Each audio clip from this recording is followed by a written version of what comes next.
Okay, so you have this RV. We know where it's parked. And then what's the next step? Did you guys have like this big grand plan of how we're going to do this, this, and this? Or was it just like, hey, the bathroom needs a little fixing up. Let's do that first. Well, I was leaving town. I was going to Austin, Texas for my third clinical for school. So I left Ryan home with the RV and I said, can you get all the not fun stuff done while I'm gone? So that I can come home and do all the decorating. So that was my rough plan for how to start things. So after my wife left me, I went to Texas. I kind of worked on, like if there was any plumbing issues, making sure all that was, make sure that our water pump worked. And if I needed to swap that out, the stuff you don't put on Instagram or we didn't really put on our YouTube that much because it was kind of a tinkering with this, tinkering with that. And then once Megan came back, we did kind of the cosmetic stuff. And I don't know if we had a big grand plan. We had things that we liked. So we knew we wanted butcher block countertops because we thought those looked cool. We knew we didn't want the old flimsy plastic shower. We wanted something a little bit more elegant in there and a little bit more waterproof. And then we just kind of picked an area and started.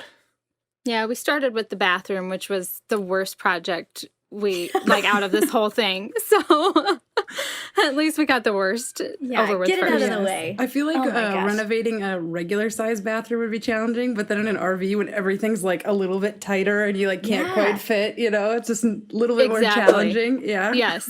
It was like 100 degrees out and we lived in Missouri.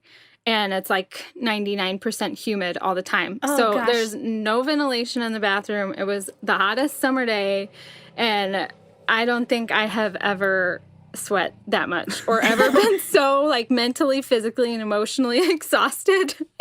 We were having to pull out our old shower walls, which were fiberglass, to our tub basin that we wanted to keep. So we were just putting our whole body into tearing this thing out in the heat, and it was just our marriage survived. Yes. So but it wasn't was quite as fun as the HGTV where they're just like, woo, sledgehammer. No, it's not all like that. Okay. It's good to know. So how long overall did renovation / construction take?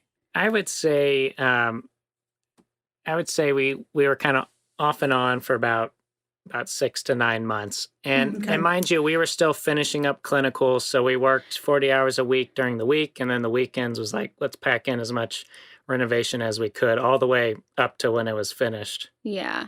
So I think it could have gone way faster if we weren't working a full-time job or if we dedicated every single weekend to it. And we dedicated a lot of weekends, but we were still in town with our family and wanting to get time with them before we left. So we were trying to balance renovating and getting it done in time, but also enjoying time with family before we were gone and out of town. And then we knew that we were going to have to study for the NPTE for licensing. So we also wanted to get the RV done before we needed to be full-fledged into the study mode for that test. So we were glad to have it done by December, but if we weren't working, we could have got it done in like 3 months, right?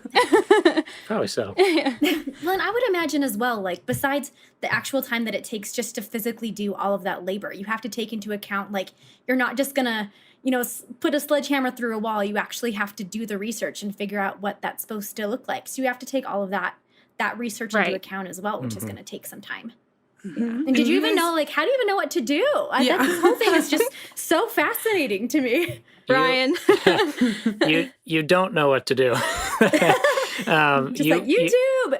Exactly. Yeah, we learned a lot from YouTube University, just going on there. And really, we would see, okay, we want a cool looking backsplash. How is that possible? What are things we need to think about in an RV? Then we'd YouTube a few things, read some blogs, watch some vlogs. And then really, there was a certain point where it's like, you just got to go for it, and try and hope for the best. And that's probably the scariest part. That's probably talking to people through YouTube comments and people who message us on Instagram. That's probably their biggest questions. They're like, well, how do you know I need to rip into this? Or how do you, like, I've learned all this, but I'm still scared to do it. And there's a certain point you just got to do it and know that if you mess something up, there's someone out there that knows how to fix it. And there's probably some little tool on the Home Depot aisle that you can go to and it can help you out. And you just got to go for it.